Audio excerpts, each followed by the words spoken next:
ఏడుకొండలవాడ వెంకటరమణ గోవింద గోవింద. మీకు ఈ గరుడ పక్షి చూస్తేనే మీకు అర్థమైపోయింటుంది మేమైతే ఎక్కడ ఉండేది. నిజమే, మేమైతే కనుక తిరుమల దర్శనానికి అయితే వచ్చేసినాము. వెంకటేశ్వర దర్శనం అంటే అంత ఈజీ కాదండి నిజంగా. మేమైతే ప్రజెంట్ తిరుమల అయితే కనుక నేను మా బామ్మతో బైక్లో అయితే వచ్చేసినాము. ఇదైతే కనుక అలిపిరి దగ్గర ఉండేది టోల్ గేట్. మనకు ఎన్ని బాధలున్నా ఎన్ని కష్టాలున్నా ఒక్కసారిగా ఈ వెంకటేశ్వర స్వామి కొండ ఎక్కుతుంటే మనసుంతా చాలా అంటే చాలా ప్రశాంతంగా ఉంటుందండి. ఆ ఘాట్లో ఆ వైబే వేరు, నిజంగా సూపర్ అంటే సూపరు. ఇదైతే మేము ఘాట్లో ఎక్కేటప్పుడు ప్రజెంట్ ఆ స్వామి ఏడుకొండవాడి స్వయంగా వెలిచిన ఒక అయితే కనుక ఆ దేవుని అయితే ఒకసారి చూడండి. నాకెందుకో ఘాట్లో ప్రతి వనము వెంకటేశ్వర స్వామి కనబడుతున్నాడు. మేమైతే ప్రజెంట్ కొండకైతే వచ్చేసినాము. ఈరోజు రష్ అయితే చాలా అంటే చాలా ఎక్కువ ఉందని చెప్పారు. ఇదైతే చూడొచ్చు, ప్రతి ఒక్కరూ ఇక్కడైతే కనుక ఫోటోలు దిగుతుంటారు. వెంకటేశ్వర స్వామి ఇక్కడ ఇప్పుడు వచ్చేసి ముక్కోటి ఏకాదశి కాబట్టి అన్నీ బాగా రెడీ చేస్తున్నారు.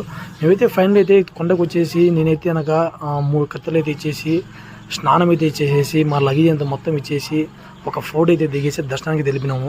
కరెక్ట్గా 30 గంటల దర్శనం పట్టిందండి. అంటే 20 అవర్స్లో మేము బయటకు వచ్చేసి 30 గంటల దర్శనం అయితే ఉంది. చాలా అంటే చాలా రష్ ఉంది. వెంకటేశ్వర అంత ఈజీ కాదు.